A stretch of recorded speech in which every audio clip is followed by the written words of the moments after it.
शीत दिन में संध्या समय टिके गरमा गरम पकुड़ी हो गले पूरा मजा आसी जाए। तो आज बनैबा छतु पकुड़ी जहाँ खाइबा अति स्वादिया लगी था। छुआठू बड़ पर्यंत समस्ते खाइबा भारी पसंद करेंगे, बहुत ही स्वादिष्ट होता है। ताले ओडिया बोऊ ता स्टाइल किपरि आज छतु पकुड़ी बनैछि चलंतु देखि नबा। नमस्कार, ओडिया बोऊ रोसई को आपण मानकु बहुत बहुत स्वागत। छतु पकुड़ी बनैबा पई एडी मु प्रथमे छतु को भलो भाबरे सफा करके नै जाईछि।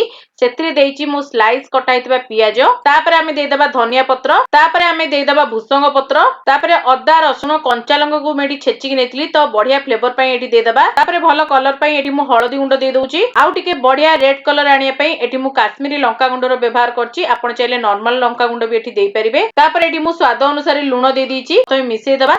मिसेइ देबा द्वारा कोन हिताय ना हमर जेहेतु आमे एथिरे लूण देइ दीछे तो भलो भाबरे छतु आ पियाज धनिया पत्र जहाँ भी आमे सब पकेछे सेथुरु पानी आसी जाय थाए आ पानी बहुत बढ़िया रिलीज करथाए। आ एठी देखंतु छोट छोट मशरूम भी मध्ये अछि जाको मु गोटा नेइतिली।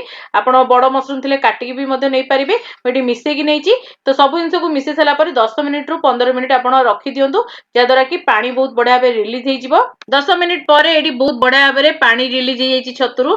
तो आमे एठी एबे बेसन देबा आ भलो भाबरे गोळेबा। आ एठी मु 4 स्पून बेसन प्रथमे पकेइतिली। बेसन को देकी प्रथमे आमे मिसेइ नबा। बेसन को देकी भलो भाबरे मिसेइ सला परे एठी मु दउछि 1 रु 2 स्पून चाउଳ गुंड, जा फଳରେ हमर पकुड़ीटा बहुत ही क्रिस्पी बनिवो। जदि आपण एक्स्ट्रा क्रिस्पी चाहउछन ताली चाउळर गुंडर परिमाण टिके अधिक देबे, माने बेसनर परिमाणटा कम देइ परिबे, चाउळ गुंडर परिमाणटा टिके अधिक देबे।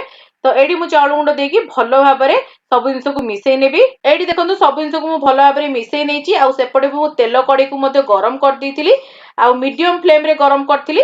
तो एबे आमे पकुड़ी को देकी गोटे गोटे छाणीबा। पकुड़ी जिते बेले दउचंदी आपण बेसी क्राउड करके देबेनी कड़ाई रे। आपणकर कड़ाई रे जेतिकी तेल नेइथिबे आ जेतिकी जागा थिबो सेतिकी देबे। अल्प पकुड़ी देकी छाणीबा द्वारा हमर पकुड़ी बहुत बढ़िया भाबरे रेडी हे थाए आ बहुत ही क्रिस्पी मध्ये बनि थाए। तो एडी मु सब पकुड़ी को प्रथमे देइ दउछि। गोटे मिनिट परे एडी मु पकुड़ी को लेउटितिली। तो देखंतु केते सुंदर हमर पकुड़ी छाणी आइछि।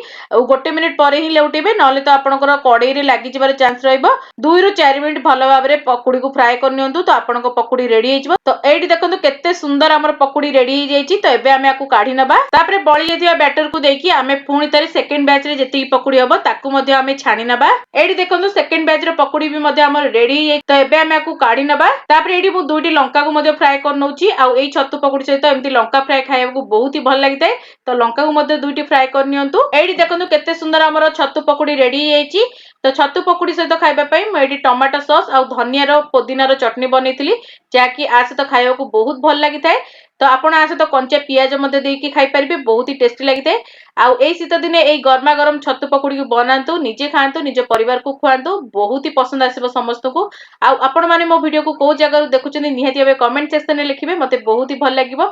आ जदि किछि नुवा रेसिपी देखिया को चाहउछनी निहाती भाबे कमेंट रे लिखिबे, मु ताको आनिया को चेष्टा निहाती भाबे करबी। आ जदि मोर एई छोट छोट रेसिपी आपण मानको भल लागुताय निहाती भाबे गोटे लाइक करिवे, शेयर करिवे आपनको फ्रेंड सर्कल ले।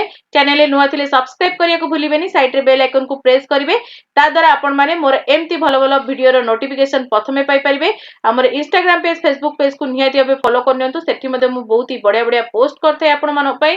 तो आगु को एमती बहुत ही बढ़िया बढ़िया रेसिपीज नै के आसीबी। तो आज पई एतिकी, बाय बाय।